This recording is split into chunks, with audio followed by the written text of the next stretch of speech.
Praise God, everybody. I hope everyone is doing well. Welcome to another session. Welcome to another Wednesday night Bible study slash relationship podcast slash hanging out with us. And I kind of like this series because it's kind of like you just come into our house and we get a chance to kind of talk one-on-one. Most people don't know, but what you are seeing here live is kind of what you would get if you come to our house and have coffee, or if we hang out in a restaurant. This is kind of what it is. So we know that we cannot take everyone out to eat and have a one-on-one, and so hopefully you kind of get this feel. Right? Yeah. So welcome, Pastor Merle, to another episode, I believe. And today we're going to kind of open up the other section of the relationship topic that we're getting into. So Sundays, we're getting into prophecy. Right. We're getting great feedback, right? Because you're doing a fantastic job and really opening up that line of thinking. And I think it's going to be a big blessing for the church. Praise God, yeah. Yeah. Also, we've been receiving so many emails, questions through text, through email, through social media, and keep them coming. You know, what I really like is that you're making our sessions actually better by sending in those questions. And I love that you are directing them in general or to Pastor Ralph or to me. And we're definitely going to make it anonymous, but we're gonna try to answer them in every session, right? Yeah. So there's a lot of them. We can't go through all of them tonight, but if we hit the topic, I think that we should, answer some questions. Yeah. Yeah. So one of the things, let's start off like this, because so we were driving, right? And one of the things, I posed to you a question and I said, regret is a funny thing. We're talking about regret because regret kind of, you don't know you're going to regret something until you actually do it. And it's kind of like looking back and saying, wow, I really regret that. I should have done that differently. Yes. And so during the opposite of that is when you kind of do something that you didn't think was going to work that well. And it actually, instead of regret, it's like this moment of clarity. It's like, wow, that was a blessing, in disguise. Right. And so I would say that the opposite of regret is a blessing in disguise. and so we came across some rules, that we started on early in our marriage that turned out to be a blessing in disguise. Yes, because we didn't know it was going to work and nobody told us to do it. Right. Mm-hmm. Yeah. And so I kind of wanted to talk about that today and open up that. So one of the couple of things I want to talk about, number one is money management. Okay. Argue management. Argue management. Right. Decision management. Decision management. Okay. And what else? Oh, and respect management. Wow, that's a lot. Are we going to get that in 30 minutes? Well, let's see if we can get it in. If we can dedicate 10 minutes to each thing, okay, I think it'd be good. So I wanted to should we start with the money part? Because money is pretty important, but maybe let's work up to that and let's talk about decisions. There was a rule that we made early on. That's good. Let's do that. Yeah, let's talk about decisions. We'll do. One of the things that I think, I don't know if it was my mom or yours, but they had told us early on that when we first got together and we first got married, to not involve other family members in our decision making. In other words, we had this deal that no matter how hard it got between us, or no matter how frustrated you were with me, or vice versa, that you wouldn't run and tell your mom or my mom or anyone else in the family. That was your mom. Right, that was my mom said that, right? Thank you, Mommy.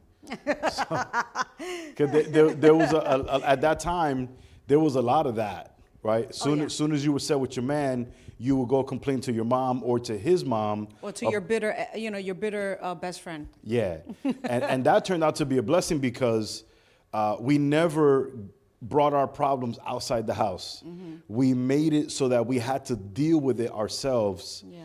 And we kind of created a sink or swim situation. And it was a little scary because we didn't know how that was going to work out. But how was that for you? It was a little easier for me because I don't really like to tell people my business anyway. Yeah. But there was some times that I found it a hard thing to not tell anyone like what was going on. Right. Because it wasn't that I wanted to tattletale, but I wanted some help. Right. And it really, for me personally, set me up in a way where it was like, all right, I can't go and call a buddy. I can't phone someone to air out these frustrations. Right. And what it did, it forced me back into the Bible. It forced me back in the presence of God, and to have God as my counsel. And of course, let me say this as a kind of disclaimer. We're not talking about abuse. We're not talking about things that are obviously dysfunctional where you see you're going to be in harm, or this is like it's out of your control. We're talking about little arguments, little spats that you're just frustrated that you would, if it was just a boyfriend or a girlfriend, you would just kind of blabber off about it, right? To kind of release some tension or to get it off your chest. That's what I'm talking about, right? I never got it off my chest. I found a way to release that in prayer, and the Lord gave me peace about it, and we were able to come back. How was that for you during that process? Well, this might come to you as a surprise, but I didn't really share my life with my parents. I think if out of everyone on this earth, I think you know me better than anyone else that ever existed. Yeah. But I've never been very forthcoming with my parents. It wasn't very communicative. I mean, they communicated to me, but I was not communicating back. So I wasn't used to sharing. You know, I always had that wall. I didn't know how to share. But I did have a counselor since I was 12. And so moving forward through my adult life, I was able to learn coping skills through counseling. And that was very helpful. And so when we got together, and I thought the world was going to fall apart every time, I don't know, a little thing happened, because I thought everything was going to be perfect, that's when I saw that I needed to go back into my growing pains and go back into my education that she gave me. And she was very nurturing. And I was able to remember some of the coping skills that I learned in counseling. She wasn't a Christian counselor, but, you know, she was Jewish, but she definitely was godly. Yeah. She really cared about me. And so I was grateful for that, because I didn't know how important she was until I got into some trouble in my young adult time. Yeah. And I had to go see her a few times myself. And but yeah, so when we were having problems, that helped me. And then I would, you know, get close to you know, asking questions to people. I wouldn't say, oh, this is what's going on and blah, blah, blah, and vent. I never vented. I would like ask questions to people that would probably know something better. Yeah. The Bible says that a fool gives full vent to his spirit in Proverbs, that it has biblically never been a good idea to give full vent, because sometimes our frustrations are not fully thought out.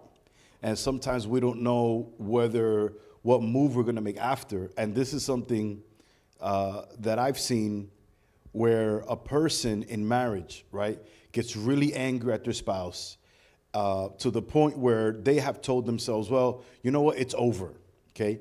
And then at that point, they give themselves permission to go ahead and tell everybody how they feel. Oh, yeah, because they think it's over. Right. And then they get back together. Oh. Okay? And what happened is, as a side effect, none of your people like him anymore. Yes. Or none of his people like her anymore. Now, every time there's a function, they catch an attitude, or you get the side eye, or the family just doesn't like you no more, because now this person gave full vent. You know what? I was always frustrated about her about this and this and this, and then you just let it rip. But she's not there to defend herself. She can't. Yeah, she's not there to defend herself. He's not there to defend herself. And they love him, so they're gonna take his side. Right. And then you get back together, and no, this is what I've seen, right? So everyone is like on board. All right, yeah, you should leave him. Or yeah, you should definitely leave her. She's horrible. And everyone's closed, because when we get passionate, we close people on the idea of moving on. People are already setting you up on dates. They're, you know, they're taking you to the gym. No, you're gonna lose 20 pounds and you're gonna get you another man. And then all of a sudden revenge they see, body. then they see, revenge body. Then you get back with the dude secretly, because you ain't tell nobody, right? Because you done dogged them out. Yeah. Or brother done told her business out there. Yeah. And then what happens? No one, right? Your people take your side. Yeah. And even though you're like, okay, no, accept the person, they're cool, they can't unhear what they heard. Yeah. And I have seen that that worked for us because we never did that. We never played that role where we diminished our credibility in the eyes of people that were not in the relationship. And I'm so glad that we did that because it gave us an opportunity Yeah. to mind our business, okay? Yeah. Let other people mind their business Yeah. and not get involved. And you see it kind of over time where there's a peace about it and never us having to go back. And I'm not saying that we had those moments, okay? I don't think we would have the relationship that we did if we had these crazy moments of, unforgiveness or stuff that we just couldn't get over. But I really appreciate the fact that we gave each other the time to have that privacy, in those first, I would say, probably the first 7 years Yeah. of trying to get to know each other well. Yeah, it was a struggle. It was very hard. Every marriage is morphing into something new. It's evolving into something new because two become one flesh. Yeah. So it's the first 7 years is definitely going to be hard. But once you get over that 7th year, you should really celebrate because things just got better. Yeah. Just things got so much better for us. But I do want to say that most of the time when people want to vent, it's because they're not getting their way in the conversation with the spouse. So it's like, you're not understanding me. I don't know why Yeah. are you so There hard-headed? it is. You're being selfish, blah, blah, blah. Now, and what's worse is this. If you're not saying these things to him, but it's in your head, and you're like trying to prove your point, and you're trying to win this argument, and you're emotionally attached to this decision, and it's only a decision. Yeah. You can change it. You can make it better. You could build it up. Yeah, that's good. And so two are supposed to become one so that the decision becomes something great that we can Right. be proud of.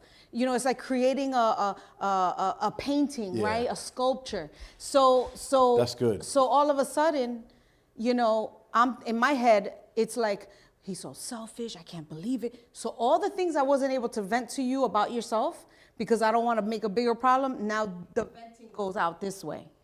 This is the reason why most people vent to their parents, to their, siblings or to their friends about how bad you are, And so if the venting makes you a fool, maybe it's because you can't be honest here.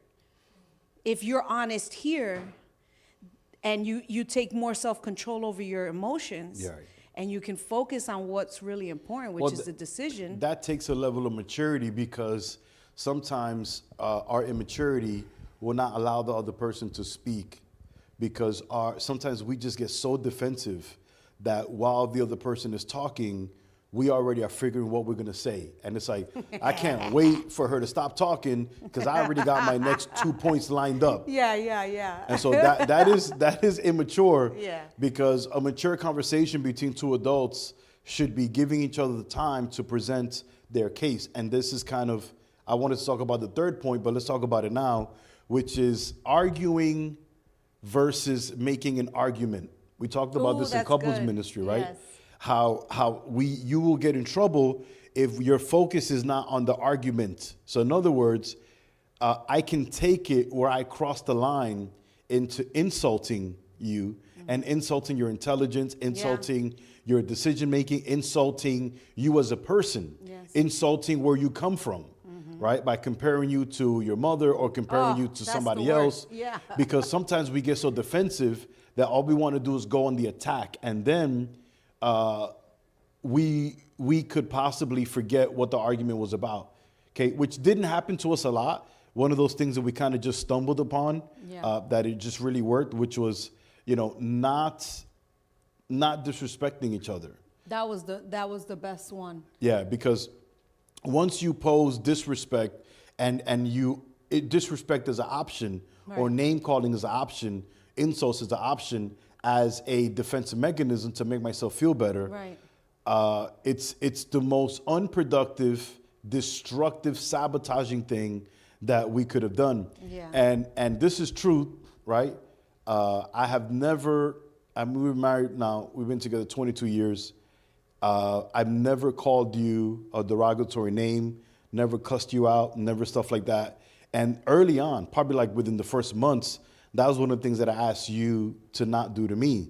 Yeah, You that's know, right. which is to not disrespect, because I just knew, and people who know me know, like, I don't do disrespect well. Oh, yeah. I can forgive. so hard for yeah, you. I can forgive a lot of things. Yeah.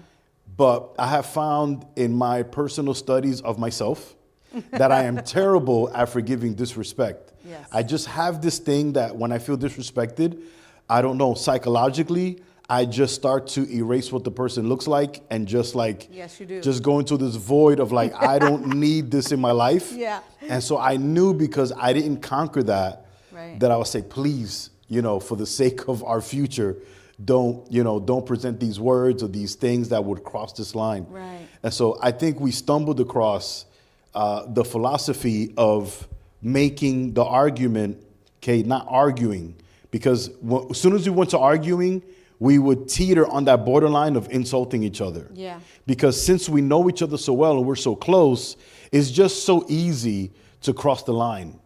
Whereas we wouldn't cross the line with someone that we're not married to or someone that we're not in love with.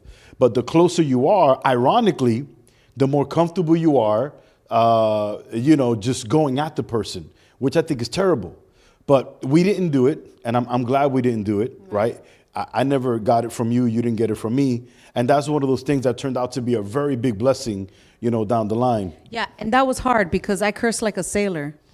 Well, you did at Yeah, the time. Yeah, I was. Yeah, my dad taught me how to curse. Why don't you share some of those curse words now?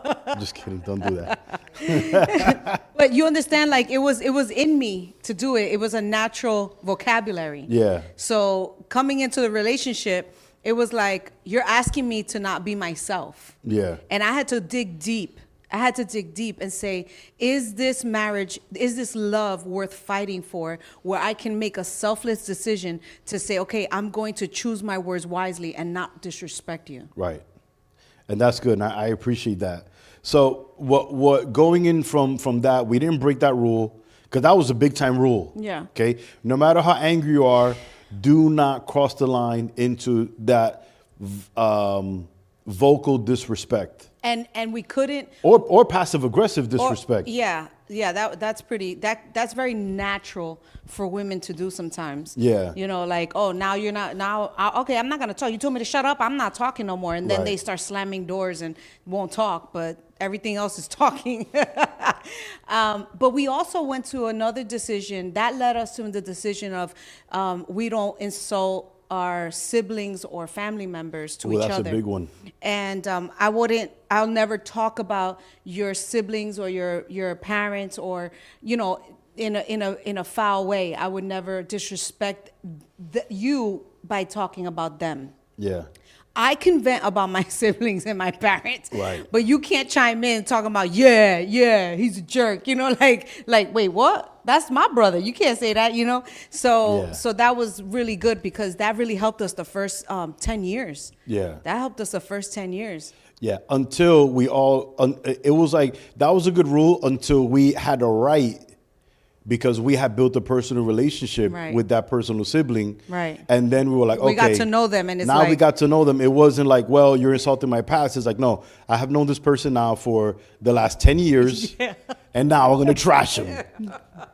So I guess 10 years is the threshold that you can trash them once you have a personal relationship with them. Yeah. So that's good. All right. Write that down. That's good. 10 years and then trash everybody. Just kidding. All right. So that went into the let's go into now, how do we transition from there? Because we did transition, because once you eliminate options on what you cannot do, it matures you and forces you into being solution oriented. Right. And that's how we got to the topic of making the argument. So let's talk about making the argument, right? Okay. Now that we know that we cannot insult each other, that's off the table. We know that we have a technique of knowing where we want this argument to go. In other words, after we finish making these arguments, Right. we're going to drop it. Okay, we're going to take it out. So in other words, instead of this being between us where it's a win or lose, if this argument goes your way, it's a loss for me. What we would do is we kind of take it out of our relationship and commit to not reintroduce it, which is partly Right. the reason why we don't make decisions alone, Right. right? And so remind me to go back to that. Okay. Right. So If I remember. yeah, making the argument is, okay, let's say it's about something financial, okay, on what we should invest this tax return in, which is right now going to be a lot of people's issue. Okay. Yeah, that's a good one. Money comes in, there's about, let's say, $2,500 to $5,000 or whatever it is, okay, coming back to the house. One person wants to go on the cruise, the other person wants to remodel, the kitchen cabinets or something like that, right? Which you can't do with $5,000 these days, but whatever you want to do, okay? Right. You want to spruce up the house, maybe get a new couch. The other person wants to disappear, in the Caribbean for a week. Right. How do you start that? How do you start that argument? How would I start that argument? Yeah. In a healthy way, because Well, in a healthy way. yeah, because you have to really realize that it's no longer about the cruise and it's no longer about the kitchen cabinets. It's more about, this was my idea and I made it mean something. So by you rejecting this idea and bringing a different idea without listening to my idea, I'm already feeling hurt. So I become attached to this idea. So it could be any idea. It could be any idea, and both ideas could be great for whatever reason. Maybe the cruise is not so selfish. Maybe it's, listen, we've been married for 20 years and never went on a honeymoon, and I want to do this for you. Yeah. And I have a surprise. I had a surprise that we were going to renew our vows. You see that? You see how important Yeah. that was? But he couldn't say that to her because it was a surprise. Right. And now because you're so about the cabinets, you don't realize the cabinets could come next year when the return comes in. But this is something he is coming from his heart. Right. And I think that's part of the making the argument, which is, if you're going to make an argument, get good at expressing yourself. Right. Get good at making a list of, this is why I believe it, and leave space for flexibility. Like, leave space for your spouse to change your mind.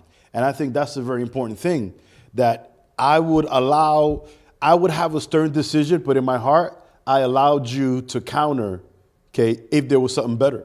Because the idea is for us to make the best decision, not for you to agree with me. Exactly. That wasn't the point. The Right. point was cruise or, home remodel. Right. Okay, on whatever ask you want to do. So I could be wrong. You could be right. Or it could be that we really need this cruise. Right. It could be that we really need the time off. But let's think of this together, because God has given us the benefit of two minds to run one unit. And so I would be shooting myself in the foot if I didn't have someone to argue the point with me, whether, hey, we could be just throwing this money down the drain and there could be a better use. Maybe I'm just speaking from my feelings. Maybe I'm just tired. And maybe there's a better way for me to not get tired that doesn't cost $5,000. Right. Right? Maybe we can do, a day at the spa. Or maybe we can, go to a hotel, find a deal and disappear for 3 days. And maybe that'll be just as good. Right. Okay? So there's ways for us to work it out. Yeah. Hey, you know what? Why don't we just take $1,000, go to Atlantic City, and let's find a way. But we never made it about the thing. Right. It was always about, we have two options, maybe three options. Which one is going to be the best for both of us? Well, I think it's important because that's good that we can talk about how you get there in a healthy way, because there are times where that decision is in our reality, and when you see that I'm getting attached to my idea, you stop and you say, okay, why is this so important? There it is. And so the communication's open Right. now. Now I feel safe. Because a lot of people don't do that. They're not Right. honest why they want that thing. Right. And they have a hidden agenda. Right. They just want the spouse to agree without having to divulge Right. the truth behind why you want that. And I want the kitchen cabinets because I'm not happy. Right. When I come home, I feel tired and I just don't want to see this color on here anymore. I need something new. I need this. I need that. Yeah. So it becomes something else, you know? Right. It becomes something else, which is okay. The other spouse should be mature enough to handle that conversation. Oh, yes, yes. Even if it's like, look, man, I want these cabinets to be better because I'm sick and tired of my friends and family coming over and them giving my cabinets a side eye, judging me about it. Okay. You know what happens. You know what happens. So you might be with somebody who like, I don't care what they think, right? Well, you can't just not care what you think because you have to care what your spouse thinks. Exactly. So if it bothers her, then that investment might be better, right? For mentally, the stability of the environment of the house than disappearing, for a week on a, on a cruise. So the way we make the decision is we take it out of the relationship and we analyze it, but we create an argument. Right. We don't argue, but we create an argument and we have fun with it now. Right. It was a little harder in the beginning, but now it's just more fun. Yeah. So who's more likely to change their mind, me or you? Me. Is that right? I was gonna say me. Never. No. No, you're mad controlling. No, you've changed my mind several times. Because you have made great points. Yeah, but And there's a lot of times that we don't, either one of us get what we want. We right. We have to, Right. we do compromise on, because it might be the same thing, but there's just tweaks that is like, Right. no, but I'm not good with that. That part, I just Yeah. can't with that, and I think that's where the selflessness comes in. Yeah. And that's good. And I wish the church and those watching would kind of get that from us, because don't get attached to these decisions. Don't get attached to these Yeah. arguments. Don't get attached. Be more attached to each other and each other's happiness. That's right. Money is an option. It's going to help you to move something, but it's to move both of you forward. And there's a lot of times that we have made decisions and altered the decision, and we have customized the options where sometimes just by talking about it, it went from option A to option B to, you know what, there's an option C and D. That's better than what we were thinking because we thought about it together. Yeah. I knew a guy.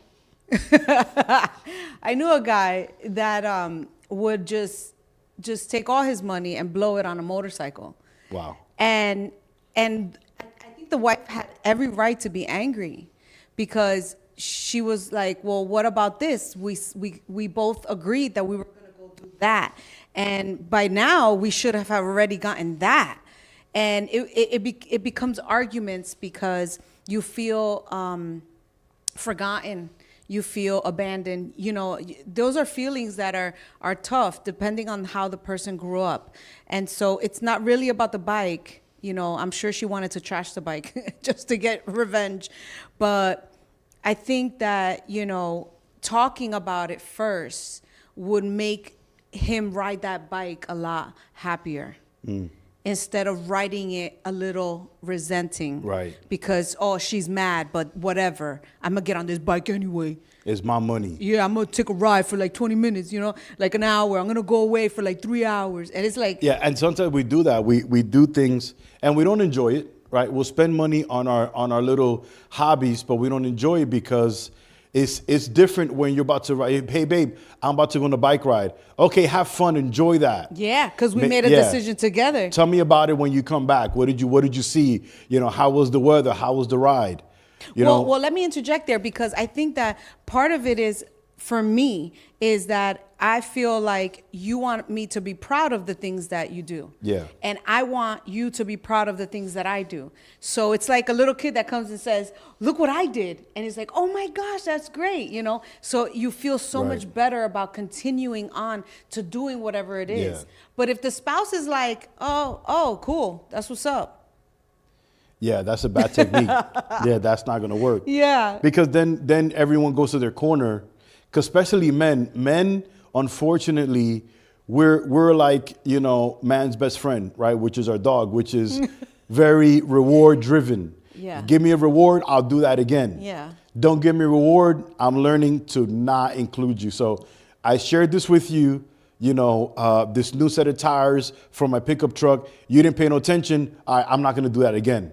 Yeah. And that, unfortunately, that's how it is. And I don't know if there's a brother that would disagree with me, but that's usually how we work. Teach us, reward us, even if it's just, oh, wow. Right. Even if it's just okay. Well, I do like that when you bring up all the bags by yourself. When you're doing all the bags by yourself. Yeah, you gotta soup me up, man. You're so I'm like, strong. wow, look at you. Look at him. Look at that. Oh, there he is. There he is. Yeah. Look at the way. And it works. It does. I can't believe I keep falling for it. If you did it right now, it would work. I Yeah. bet she lying. But anyway, it's a lie that I like. But it's so true. It's so true, and it works. But I think that that when we are sharing in making a decision, and we can't come to a resolve, we have to leave space to say, let's table this. Let's Yeah. shelve it. File it somewhere. File this idea. We'll get back to it when we're not so hyper. Yeah. Don't use the word when you ain't so resentful. You can't use them words. You gotta be like, when we're both calm. I am calm. Like, okay, you're not calm because I can hear it in your tone. Like, let's just table this because I want to have a very good rest of the night. Yeah. So you have to do that. You have to do that sometimes. Maybe decisions don't have, there's decisions that have to be done now. Like, yo, we don't pay the rent. We getting kicked out. Yeah, for sure. We got a problem. Right. But then there's other decisions that it's just anxiety that makes you want an answer right now where it's not necessary. And it needs to be developed a little bit more together as a team so that you can come to a better decision for the family. And that's where regret doesn't come in. This is where Right. you're proud of the things that you chose. That's good. There's a scripture in 1 Corinthians chapter 13. I'll just look it up real quick. The chapter about love, and it says, love is patient and kind. Love does not envy or boast. It is not arrogant or rude. It does not insist in its own way. Right? Right. So because of the love that we have, our insistence was on maintaining the environment versus that one little thing that I might want something else tomorrow. So that's very powerful. It is not irritable or resentful. It does not rejoice at wrongdoing, but rejoices with the truth. Right. Love bears all things, believes all things, hope all things, endures all things. So it rejoices with the truth. So that's one thing that I believe is very, very powerful in the fact that I believe a relationship should rejoice in truth, even if at the moment you don't enjoy the truth. So enjoy the truth, even though you don't like it. So you, because it's a maturing process. For instance, if your spouse tells you that, hey, look, truthfully, I don't like this about you. It's the truth. Yeah. And you have two options. Them not tell you the truth and just live with that secret, right? Or just tell me so we can change it so we're both happy in this thing. Yeah, yeah. Right? Yeah, I think that's where things shifted for us too. Being able to be more honest with each other. And it was like, hey, I feel like you don't care, your message, your physiology is telling me this. Right. And it's like, oh no, that's absolutely not what I'm thinking. And it's like, oh, I misunderstood your ways of being. Right. It was like, wow, all these years I'm thinking this guy, So being truthful and being able to accept it and not be defensive was the most helpful thing. It was hard in the beginning, but I think after a couple of years of doing it, we were able to see prosperity. We saw prosperity. We made faster moves. You made faster moves. I didn't feel like you were gonna drag your feet on things. Yeah. But when there's no honesty, there's anxiety. Right. What's going on? Is this gonna happen? Are we gonna do this? Are we not? You say you were gonna do this. I got a time limit on you. It's like, Right. Who's gonna live enjoy life like that? Because it's like there's something in the other person that you don't trust. Yeah. I don't trust you're going to come through. I don't trust you're going to keep your word. I don't trust because there's something missing. There's information that the other person is not telling you. And that can drive you crazy, especially for a woman who is trying to follow this man who biblically is supposed to be the head of the house. Right. But how can you be calm if the head of the house has you in the dark? Okay.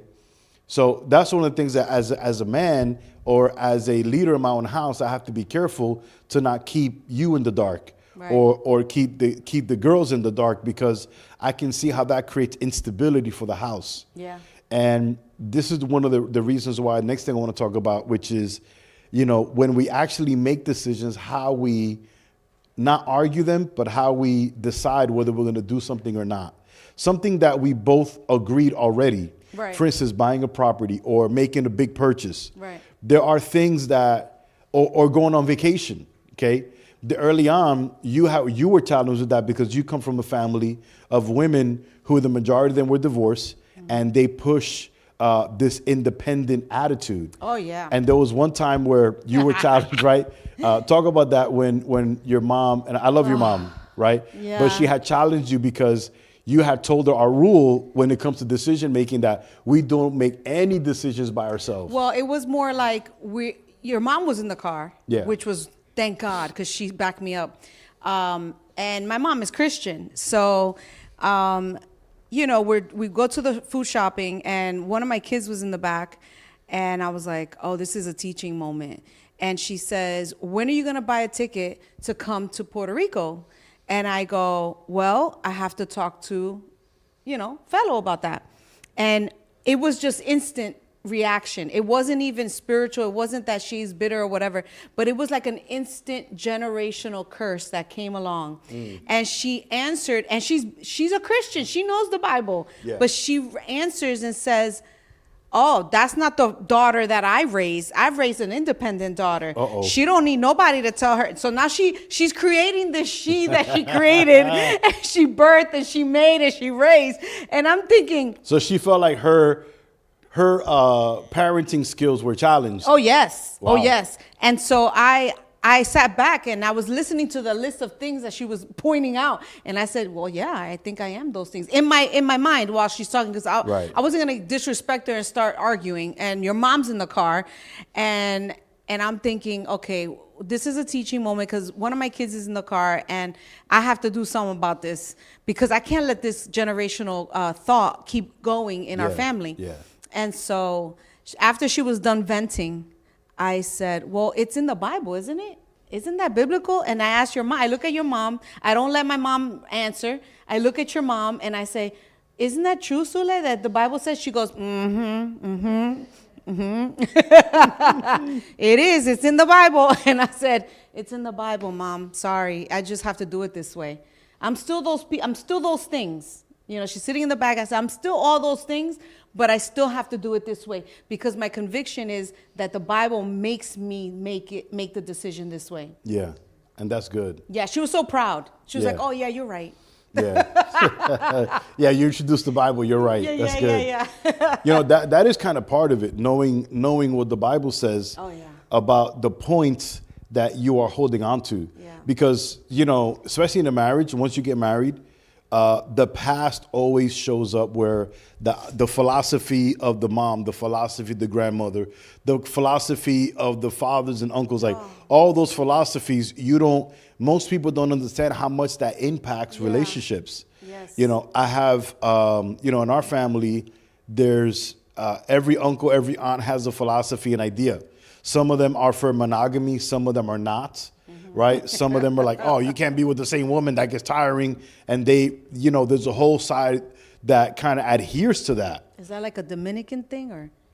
Well, let's not get into that. But yeah, there's some families who, when, let's say, the kid comes back and he says, oh, I have a girlfriend, I have two girlfriends, they get celebrated. Yeah, Okay? yeah. And so that becomes a philosophy, that when, you know, you want to misbehave or have an affair, there's family members that will support you, And cover for you. cover for you and all this kind of stuff, and will contribute to the destruction of that family. And I think part of the decision that we have to make is identifying those people. And if you have transitioned from being a non-Christian to a Christian, you have to decide that now your life has to be ran by a completely different set of rules. Oh, yes. And your personal rules has to be like, these are the 10 people I will never listen to or never go to for advice, because I know their philosophy on relationships. Exactly. If you were raised with your family, then you already know who thinks like what. And there's some people who are, no, you got to fight for your marriage. You got to fight. And there's other people like, why fight?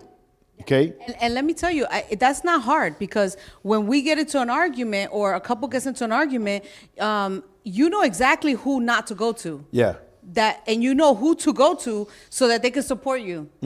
You know what I'm saying? Like, they're gonna take your side. There's some friends will be like, "Come on, man, you know you crazy. Just go back over there. You know you love her." You know what I mean? Yeah. So it's easy to make that decision of the 10 people that I am no longer going to go to for advice. Yeah. And usually those 10 people have a big mouth. Yeah, everybody And the knows your whole business. family will know all your business before the day's over, because some information is so juicy, and then you shoot yourself in the foot. Yeah. Because these people will now be the constant apparatus that you have to avoid, all the time. Yeah. So yeah, definitely don't have a big mouth, okay, in your relationships.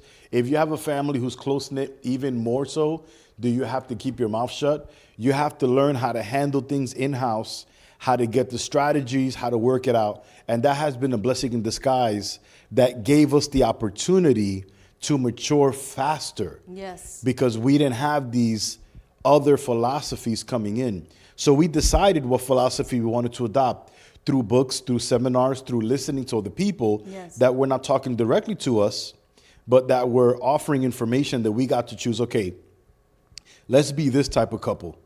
Let's be this type of marriage. Let's build this.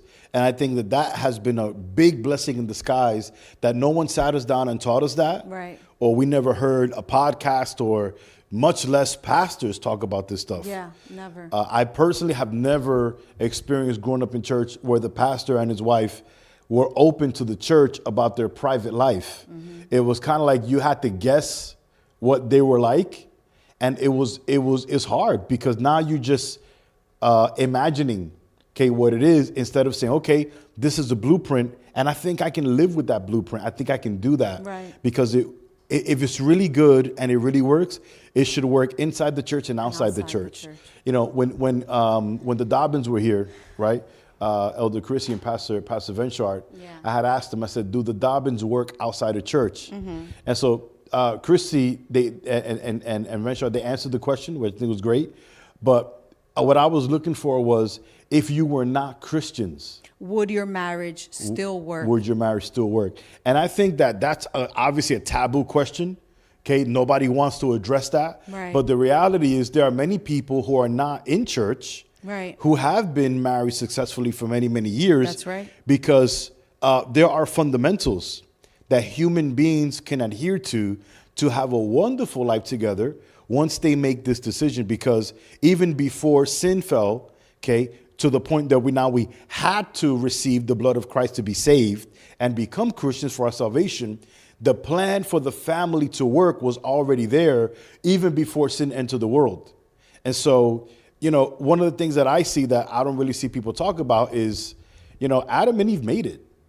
Mm-hmm. They were together for many, many years. Mm-hmm. Okay. They were not Christians. Right. Many of the people did not have, even in Israel, they did not attend services weekly. So the family to come together, we have to sometimes stop putting the pressure on our Christian status and saying, well, only if we're Christian is it going to work. It's not true. Okay. Everybody can make a marriage work, and the things that make marriage work simply make marriage work. It isn't because you are Christian.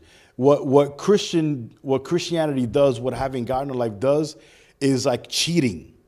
Honestly, having Jesus that I can pray to, that can give me word, that can give me insight, is like cheating. Where the world really has to go through a very hard process, Right. to trust each other, to love each other, to not have, because Jesus kind of cheats and say, hey, listen, it's going to be all right. In the world, you don't have that, right? What are some of the things that you see that we got going on that would work outside of religion, that we would stay together anyway? I think our desire to see each other happy is the first one.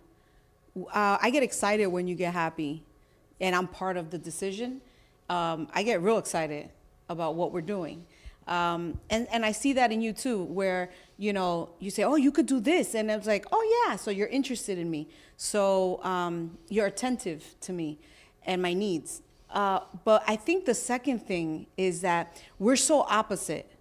And when we were able to appreciate each other's strengths and not try to impose my strength on you and say, you need to be more like this. When that got fixed, if that's a better word, fixed, and I honestly, if I wasn't Christian, I think we could still fix that, because your strengths are always going to be your strengths, whether you're Christian or not. Yeah. It was just me, like, just admiring your strengths and not trying to put you down and say, you know what, you should be better at finances. You know what, you should do. You're so bad at money. Instead, I said, well, wait a minute. I'm better at finances. I'm better at this. So why am I not doing it? Why am I not adding to our relationship instead of putting these things on you? Yeah. One of That's the good. issues that I know this guy, right? I'm just going to tell this story, right? Go ahead. So, There's a scripture I want to read. I'm looking for. yeah. I'm paying so, attention. So there's though. a story. So I know this guy, and he's married to his wife, and he comes home and he opens up the mail and he sees that his wife has a savings account. And he gets irate. He is so upset. And she can't, for the life of her, figure out why he's upset. And he's telling her, you kept it from me. And he's trying to explain to her, but he doesn't know how to really say it. And Yeah. she's like, but my mom always told me, whenever I got paid, put a little bit to the side, because you never know. So when she said that, you know what his answer was?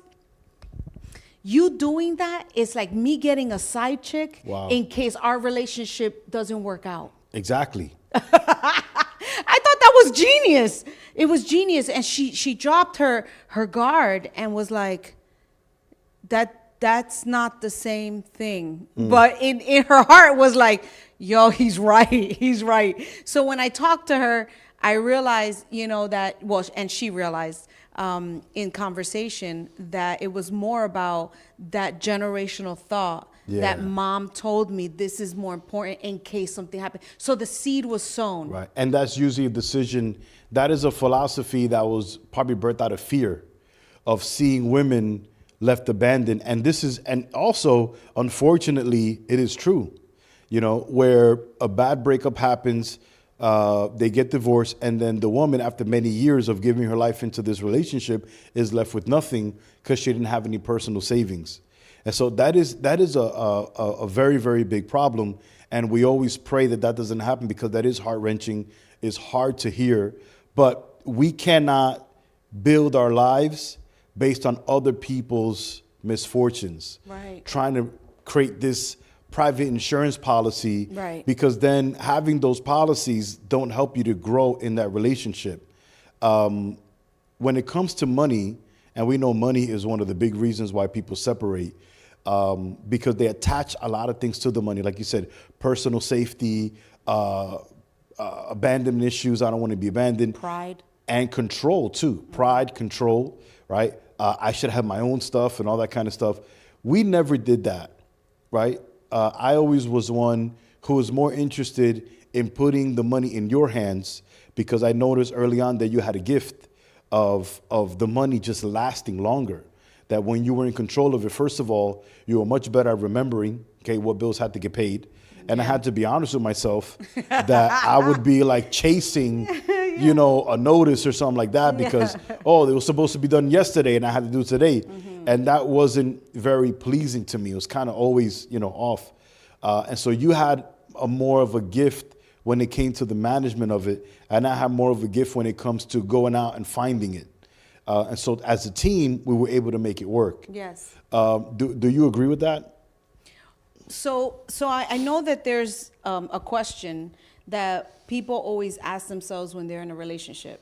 And this is not when you're just Christian, right? So this is something that it should work for you outside of church. Yeah. If outside of it, like if you weren't Christian, it should still work for your marriage or your relationship. And so you got people that are asking themselves, well, I think it's better that we have this is the theory that is going around, which I totally don't agree with. So we both have one connected account, and so that is what we both put some money in. Yeah. So that we agreed that those will pay the rent and the needs of living.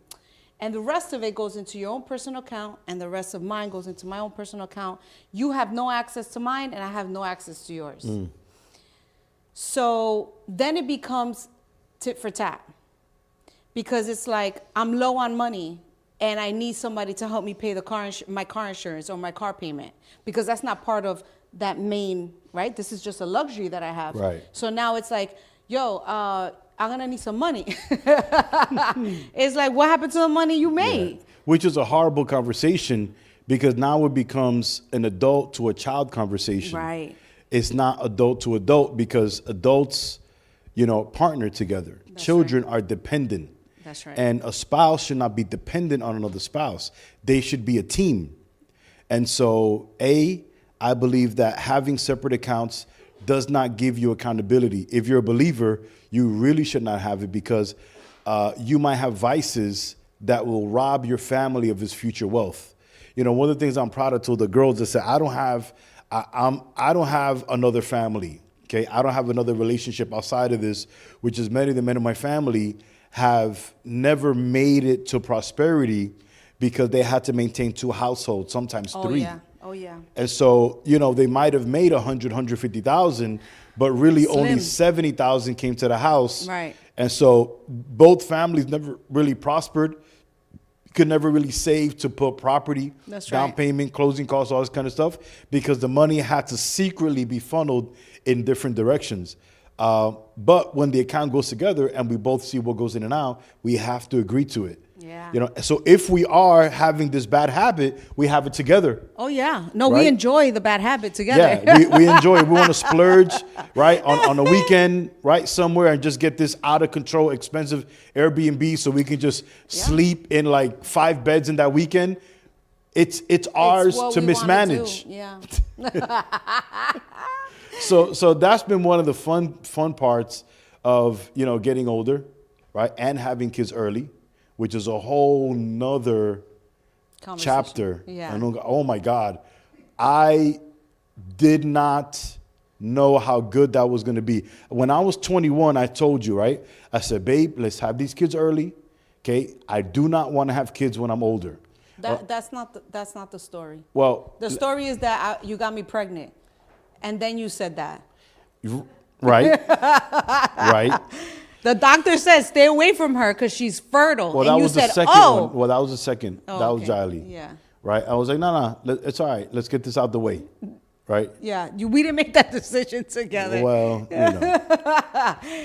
let's not talk about that in front of people, how that came to pass. All right. But it was a decision that became a blessing. Now in our 40s, we have children that we can enjoy having conversations with. Yes. We're also young enough to enjoy the second stage of our life, which is kind of going back to when we first got married, being just by ourselves. Yeah. But having more things to run, to rule, and it's been beautiful to kind of see a development, and then seeing our girls, helping us to build the remainder of what we are assigned to do, Yes. in the Lord, in our private life, and things like that. So when it comes to money, put the accounts together, right? Because that's where the hard conversations start. Yeah, there you go. And honesty needs to come out. If you don't do it putting it together, and I'm not saying don't have different accounts, because we do have different accounts, but we're on all of them. Right. We share everything. Whatever I make, it's there. Whatever you make, it's there. If it's a refund, it goes in there. Everything goes there. And it's like, by not having this one account being unified, you miss the opportunity to build a real relationship. Because if finances is the reason why most people get divorced, why not start there? Why not use that as a thing, as a decision, as that thing that you mentioned in the beginning? Let's use finances as that, so that we can build on our conversation. Yeah. We can build our language. We can learn what we love. Oh, I didn't know that you like that. That's cool. I like that. Yeah, we should go skiing. I never skied before, but I'm interested. You see? So Right. so it's like, yeah, you don't have to spend your money and try to hide it when you could just become one. Right. Keep becoming one. Yeah, exactly. And I think that's the challenge, right? It's a never-ending process of getting better together, which is why I really always believed in early compatibility, right? I believe we're compatible today because we were compatible in day one. And a lot of the things that we are enjoying now have not changed from the beginning. I think during the ups and downs was just getting to know each other, Right. digging out, the secrets, getting to know how to get over certain things, Right. and how to find a way to work it out. But And maturity. and maturity as well. I mean, we were young, yeah. Yeah, but we were compatible from the door because we already knew that we were able to be flexible, okay, with one another, and not have this attitude of no, it has to be this way, Right. or have these hard no's Yeah. of I'm not going to be this, I'm not going to be this, Yeah. or I'm not going to do this. And so having that eliminated early on, I believe was also one of the secrets of why we're still together today. And pray for us, obviously, because we're human beings. Okay, Right. we want to stay together for another 20, 40 years, whatever it is that God would have us to be here. And I believe that if we do make it all the way to the end, it's only because we continue to the fundamentals. And our desire for the couples, for relationships new and old, Right. is that they would take some of the stuff. Because I believe that there's some couples that are brilliant and they have other techniques that might be even better than ours. So if you're watching this and you have stuff that works for you, that's better than what we're telling you, do it. Do your thing. Yes.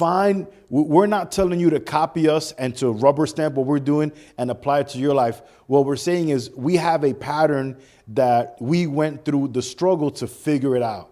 And you should figure it out as well. Study your spouse. Study the person that you are about to get engaged with, okay? If you just got married, take the time. Don't get frustrated early. Do a lot of homework early. Find out what makes you happy. Find out what keeps each other going, okay? And above all things, become one, okay? I want to close in this scripture because the Lord kind of put in my heart that there's some people that are struggling because they're Christians, but the person that they're with is not, okay? And they want to apply some things, but biblically, they don't know exactly what to do. But there's a scripture, read after this, if you're really struggling with that, you can go ahead and read 1 Corinthians chapter 7 from 1 to about 15. I'm going to read verse 12. That's good. 1 Corinthians chapter 7 and verse 12. It says, to the rest I say, he says, let me hold this.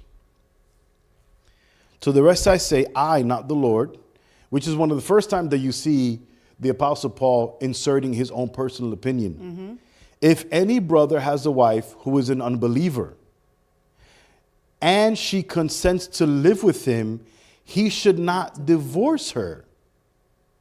If any woman has a husband who is an unbeliever and he consents to live with her, she should not divorce him. For the unbelieving husband is made holy because of his wife, and the unbelieving wife is made holy because of her husband. Otherwise, your children will be unclean, but as it is, they are holy. Mhm. Amen. This Amen. is a big deal. Yeah, but I want to chime in on that because that does not mean that if you're single and you're seeking a partner in life, no one out there should go and say, well, it doesn't say to get a Christian guy. No, this is for people who already Right, who already were married. and then came to the faith. And if the husband or spouse, whatever spouse doesn't follow, that's okay. Because Right. the marriage should work. There it is. That's what we're talking It should about. work regardless because you made the right decision. You didn't choose. Like I see a lot of times two people get together, they get married, and the wife is trying to mentor the husband. Oof. Or the husband. Big mistake. Or the husband is mentoring the wife. Oh, no. That's horrible. It is. And we didn't do that in the No. beginning. Even I told you, I said, listen, I know the word and everything, but you got to find sisters Right. that will bring that support. That was big for us. Right, because when you get together is partnership. Right. We're at the same level. We're partnership. If it wasn't for that, I would have never seen your strengths. I would have never allowed my strengths to come in and help with your weaknesses. Yeah. And vice versa. Right. And also, it would have eventually been, and this ain't for everybody, but the temptation to try to insert your own theology, okay, into your spouse is way too tempting. Well, I think this way, I want you to think this way. Versus letting the spouse get an individual revelation of Jesus Christ, individual revelation that can enhance the marriage, versus we're just going to do what you say because you're the only one that knows the word. And I find that to be very dangerous for many, many different reasons. Because if you're the only one reading and studying, then how can the other person give you feedback other than what you gave them?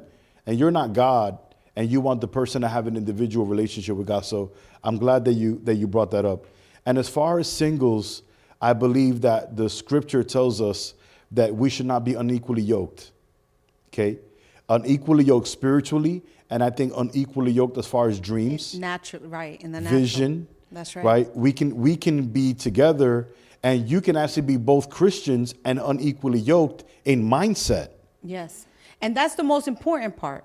That it's the souls, right? That the souls can be compatible. Not that we like the same things. Not that we can be great at the same things. That you don't want to take that away, because that's where appreciation comes. Right. I can't be proud of you of something if I'm weak at it, right? Right. And you're great at it, you do it, then it's like, oh my gosh, I'm so proud of you. But if you don't allow that, and you try to like impose, like we have to be perfect together, like love the same things, that's not what that means. It's about the mindset. You know, do we have the same mindset of finances? Not that we have to agree on everything, but the same ideas. Right. Or are you just like this gambler, right? Oh, he'll get better after we get married and have kids. No, it doesn't get better. It's an addiction. You know what I mean? Like, so there's a lot of things that, you know, really come into play when you're choosing a partner and you say, oh no, but he's Christian. Yeah, but he's a gambling Christian. And you hate that because your dad was a gambler. Absolutely. That's a big deal. Well, in closing, okay, because it's already been an hour, so we got to go. Thank you, everybody, for watching. I hope that it was another day that was edifying for you, and that you were able to take some notes to take that home and build your life to something better. Any final words, Pastor Merle? Nah, this was good. This was good, right? Keep sending your questions. We will get to them. Yeah, we'll get to them. And you let us know if this is all that you guys need and you don't need more talks from us, then we're fine. We'll go back to our regularly scheduled program. But if you want more, let us know. You can always send, if you don't have our personal info and you're watching, you can always send email to info@houseofworshipministries.org. Info, INFO, @houseofworshipministries.org. And you can do that. If you're part of the church, you can, text us, right? Whatever you got to do. If you're not part of the church, we invite you to be part of the church. That's Come right. down, right? We're right here, 6019 Broadway in West New York, New Jersey. We are going to be here Sunday as we continue the series on prophecy. And that has been very, very powerful. I can't talk about that enough, but continue to be with us and grow. Whatever God has given us, our commitment is to give it to you. We're not going to the grave with anything. We're going to give you all of our knowledge, all of our information, everything that we have. We're going to package it up and give it to you. So hopefully we can all make our families better, bring them to a level of spiritual prosperity, hopefully natural prosperity as well. And we can all do what God has called us to do. Continue to pray for us as we continue to pray for you. And we'll see you here next time on the House of Worship. God bless.